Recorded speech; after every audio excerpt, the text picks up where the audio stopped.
Sebenarnya untuk membahas tentang kehidupan beliau, ya, kalau Habib ingin bertanya, ya, teman-teman ingin bertanya apa sih yang membuat Syekhona Khalil ini keramat, ya, sampai sekarang ini makamnya diziarahi ribuan orang, bahkan setiap harinya berpuluh-puluh bis datang ke Martajasa, ke makam beliau dari segala penjuru Indonesia, bahkan yang dari Malaysia pun, dari Thailand pun juga ada yang berziarah, ya. Jadi selama ini Habib memang buku-buku, ya, atau orang-orang yang mengisahkan tentang sejarah Syekhona Khalil lebih fokus kepada karomah beliau, kepada khawarikul adah beliau, tapi tidak fokus kepada poin-poin, ya, sebab apa Syekhona bisa mendapatkan karomah yang begitu besar seperti itu. Jadi kalau kita lihat dari sejarahnya, ya seperti tadi, yang membuat Syekhona Khalil bisa mendapat kedudukan yang tinggi di sisi Allah Subhanahu wa taala, mendapat karomah yang begitu besar adalah takzim beliau terhadap para gurunya. Ini Habib, takzim beliau terhadap para gurunya. Bukan hanya terhadap para gurunya, bahkan takzim beliau kepada para ulama secara umum. Ya. Jadi wabil khusus para habaib. Wabil khusus para habaib. Jadi dalam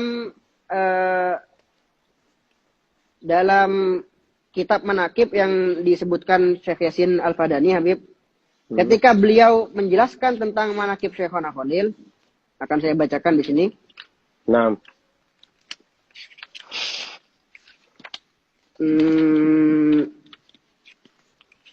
Ketika Syekh Yasin menjelaskan tentang manakib Syekhona Khalil, yang beliau sebutkan ada satu akhlak.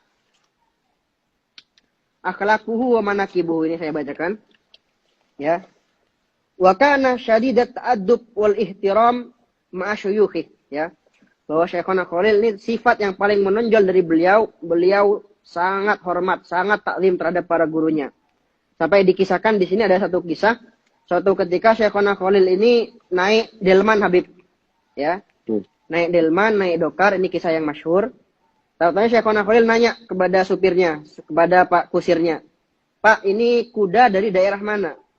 Berasal dari mana?" Supirnya menjawab, "Kuda ini berasal dari daerah Bima, Kiai." Kalau nggak salah Bima ini di Nusa Tenggara Barat, di Lombok. Kalau nggak salah. Terkenal memang kuda dari sana. Iya, terkenal. Kuda dari Bima. Nah, di Mujarrad, ya. Di Mujarrad, intinya ketika Syekhona Khalil ini mendengar bahwa kuda ini dari Bima, beliau langsung turun dari dokar, dari delmannya. Supirnya bingung loh, kenapa kok tiba-tiba Syekhona Khalil ini turun? Apa anak ini punya salah? Apa saya ini punya keliruan? Nah, ternyata Syekhona Khalil ini, ya, turun dari kudanya takut su'ul adab. Mengapa seperti itu? Karena beliau dulu punya salah satu guru yang berasal dari Bima. Namanya Syekh Abdul Ghani bin Subah Al-Bimawi, Habib, ya. Nah, gurunya ini terkenal punya banyak kuda, Habib. Nah, Syekhona Khalil takut su'ul adab kepada gurunya. Mengapa? Beliau khawatir kuda itu yang beliau naiki termasuk salah satu keturunan dari kudanya gurunya. Allah. Jadi gak mau. Ini saya harus hormat pada kuda, ya. Yang mana kuda ini kemungkinan besar adalah, ada kemungkinan, bukan kemungkinan besar, ada kemungkinan salah satu keturunan kuda guru saya. Saya gak mau naik kuda ini. Saking taklimnya terhadap gurunya. Bukan hanya taklim pada guru, tapi taklim pada setiap hal yang berkaitan terhadap gurunya, Habib. Nah, itu yang pertama, Habib. Yang nomor kedua, dijelaskan oleh Syekh Yasin, wa kadza ma'a ahlil baiti qatibatan. Semua ahlul bait beliau taklim, tanpa memilih, tanpa mengecualikan. Wa ma'al Arab. Wa ma'al Arab. Semua orang Arab, bukan hanya bait, semua orang Arab beliau hormati. Lam yusbat li ghairihi mithalun min ulama'i Jawa. Ya. Tidak pernah ada ulama Jawa, ulama Nusantara yang punya taklim terhadap habaib seperti beliau. Fakana yara at-taqdir fil asyraf lam yakun yuqaddir ghairahum aktsara min dzalik. Ya. Jadi kalau untuk kepada para habaib, ya, pada ahli bait, beliau ini taklimnya udah paling full. Udah tingkat paling tinggi. Ini Syekhona Khalil Habib. Kemudian ini dijelaskan bahwa suatu ketika beliau pernah diziarahi oleh Al-Habib Muhammad ibn Mustafa Al-Muhdar, Habib. Antum tahu, Habib? Di sini Muhammad bin dikatakan, Mustafa bin iya, Ahmad. Muhammad bin Mustafa Al-Muhdar. Antum tahu apa? Antum pernah dengar? Coba nanti Al-Fakir sore ini ada ketamuan dari Bondowoso, dari keluarganya Habib Muhammad Muhdar. Anak coba saling sambil tanya. Oh, Itu marhaba, Habib marhaba. Muhammad bin Mustafa aja apa ada terusannya lagi? Biasanya karena Muhammad para bin habaib Mustafa Al-Muhdar. Nah, karena para habaib biasanya kalau sudah nyebut tiga nama itu mudah diketahui. Tapi kalau dua nama agak sulit karena Oh, bedanya marhaba. kan sama-sama. Naam, Coba nanti naam. Al-Fakir Naam. ingin tanya yang sezaman, nanti insya Allah banyak berkum insya Allah. Naam. Nah, ajib. Jadi ini ketika beliau kedatangan Habib Muhammad bin Mustafa Al-Muhdar, ya, Syekhona Khalil ini sampai menyambut beliau dengan bertelanjang kaki, gak pakai sandal. Allah. Juga beliau yutok tiurok sahu, sampai nunduk-nunduk Habib. Ketika menyambut dari jauh itu udah nunduk-nunduk dari jauh. Menyambut Habib ini, Habib Muhammad bin Mustafa Al-Muhdar. Juga dikatakan di sini Habib wazarahu Al-Habib Muhammad bin Ahmad bin Muhammad Al-Muhdar.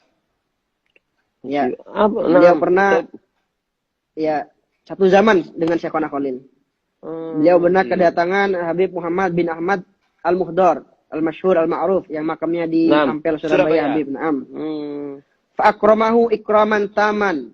Beliau muliakan sebegitu demikian rupa, beliau ta'zimi sedemikian rupa, ya.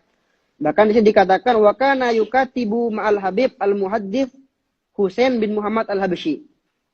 Ya, saudara dari Habib Ali Al-Habsyi. Mukatabah, beliau saling surat menyurat dengan kakak kalau salah, Habib, ya. Kakak dari Habib Ali bin Muhammad Al-Habsyi. Dan juga termasuk kedekatan beliau terhadap para habaib, Habib. Banyak murid beliau dari golongan para habaib. Yang paling masyhur adalah Al-Habib Salim bin Jindan, ya. Kakek dari kakek dari Habib Jindan. Itu ini masyhur bahwa beliau menyebutkan dalam banyak karangan beliau, ya, bahwa saya mengambil sanad dari Syekhona Khalil bin Abdul Latif Al-Bangkalani. Juga Habib termasuk yang membuat beliau ini karomah, ya. Beliau ini tawadu, sangat-sangat tawadu. Bahkan meskipun beliau punya ribuan santri yang alim alamah, bahkan meskipun beliau ini seorang wali yang punya pakat sangat tinggi di sisi Allah, beliau tidak pernah merasa dirinya orang alim. Sampai diriwayatkan Syekhona ini Habib kalau mengajar jurmiyah nggak pernah hatam. Padahal beliau ini kan alamah, sangat alim dalam ilmu nahu, ngajar alfiyah, ngajar kitab-kitab besar. Tapi ketika mengajar jurmiyah, nggak pernah hatam, katanya Habib. Mengapa begitu? Karena setiap Syekhona Khalil ini sampai pada babula, Habib. Ada situ babula, bab menerangkan tentang la linafil jinsi, ya. Iklam. Kan seperti itu bacanya. Iklam, ketahuilah. Oleh Syekhona Khalil dibaca lurus. Babu la a'lam. Bab saya tidak tahu. Bab saya tidak tahu, seperti itu, Habib. Nah, akhirnya setiap sampai pada bab itu, beliau baca babul a'lam, bab saya tidak tahu. Beliau langsung tutup kitab, terus beliau berkata, oh iya, saya ini emang nggak tahu apa-apa. Turun, pulang ke rumahnya. Besoknya mulai lagi dari babul kalam. Memang dalam pembacaan kitab beliau sering nyeleneh, Habib. Sampai kalau nggak salah diriwayatkan Ki Abdul Karim Lirboyo itu kalau baca kitab, ya, atau kalau maknai, itu ada kalimat yang nggak sesuai dengan nahu, ya. Al-kalamu itu dibaca al-kalami, seperti itu, Habib. Ada yang protes, loh kok bisa kok? Ada yang iskal dalam hatinya.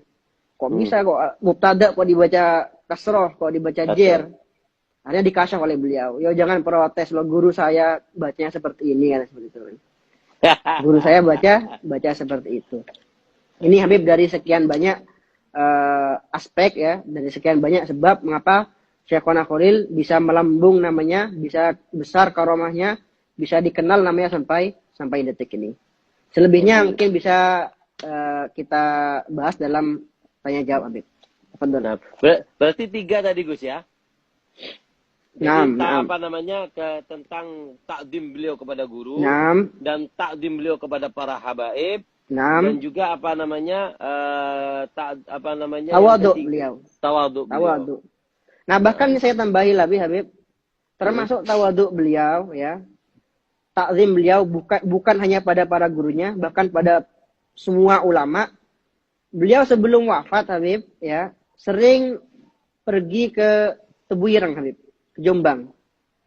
Ya. Ke pondoknya Kiai Haji Hasyim Asy'ari.